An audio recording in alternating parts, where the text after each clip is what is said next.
السلام عليكم ورحمة الله وبركاته. halkani waa Daalacan Media. Daawadayaal meel kasoo joogtiin waxaan idin leenahay kulan wanaagsan.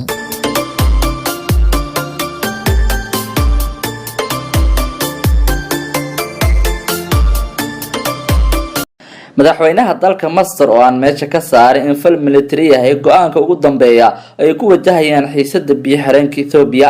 madaxweyne Cabdi Fattaax al-Siisi waxa uu shalay shir gudoomiye kuna uu la qaatay saraakiisha sarsare ee militariga dalkaas kulankaas oo ka dhacay xarunta dhexe wasaaradda difaaca dalkaas oo ku taala magaalada Qaahira waxa kale oo ka qayb galay wasiirka difaaca dalkaasi Jalaal Maxamed Zaki iyo taliyaha guud ee ciidamada Jalaal Maxamed Fariid ila wareedi ayaa waxa ay sheegeen in madaxweyne Cabdi Fattaax al-Siisi iyo saraakiisha uu la kulmay isla eegeen qatarta mustaqbalka laga kulmi karo dhismaha biyo-xireenka weyn ee laga dhisay dalka Ethiopia iyo saamiga biyaha ee Masar ka heli doonto webiga Niil.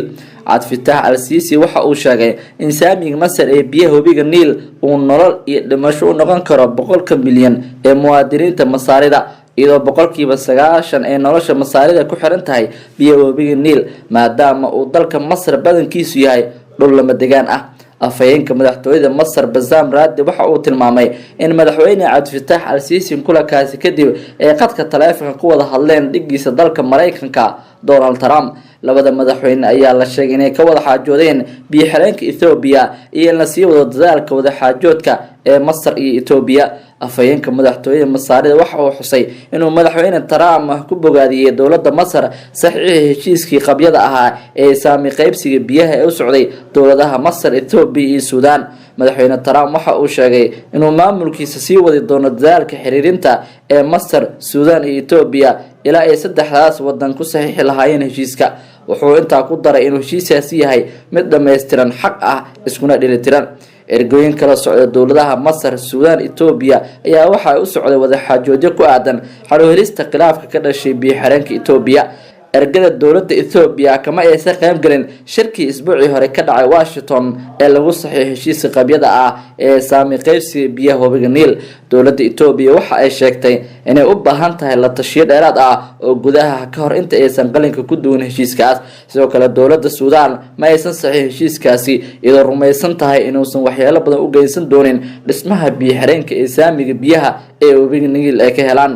dowladda Masar waxay iyadana u aragtaa dhismaha biyo-xireenka Ethiopia in uu yareyn doono saamiga biyaha webiga Niil isla markaana uu dhaawici doono dhaqaalaha iyo cabsida ammaanka cuntada Masar. dhismaha biyo-xireenkaas waxaa la sheegay inuu ka baxayo qarad dhan 4.8 bilyan oo dollar taasi oo xiisad diblomaasiyadeed ka dhex abuurtay dowladda Ethiopia oo dhinaca Masar iyo Suudaan oo iyana isku dhinac ah. Ethiopia waxa ay dhawaan sheegtay inay diyaar u tahay inay iska caabiyaan weerar kasta oo lagu soo qaado biyo-xireenkaas isla markaana ay fududahay inay malaayiin ciidan u daabuli karaan si ay u difaacaan biyo-xireenkaas. inkastoo aysan Masar iyo Ethiopia xuduud wadaagin, haddana waxay labada wadan ku howlan yihiin xoojinta awoodaha ciidankooda. wuxuuna ra'iisul wasaaraha Ethiopia Abiy Ahmed dhawaan ka dalbaday shirkadaha hubka farsameeya ee dalalka Faransiiska iyo Russia hub casri ah oo ay ku jiraan gantaalada ridada dheer, diyaarado iyo waliba nidaamka difaaca hawada sare.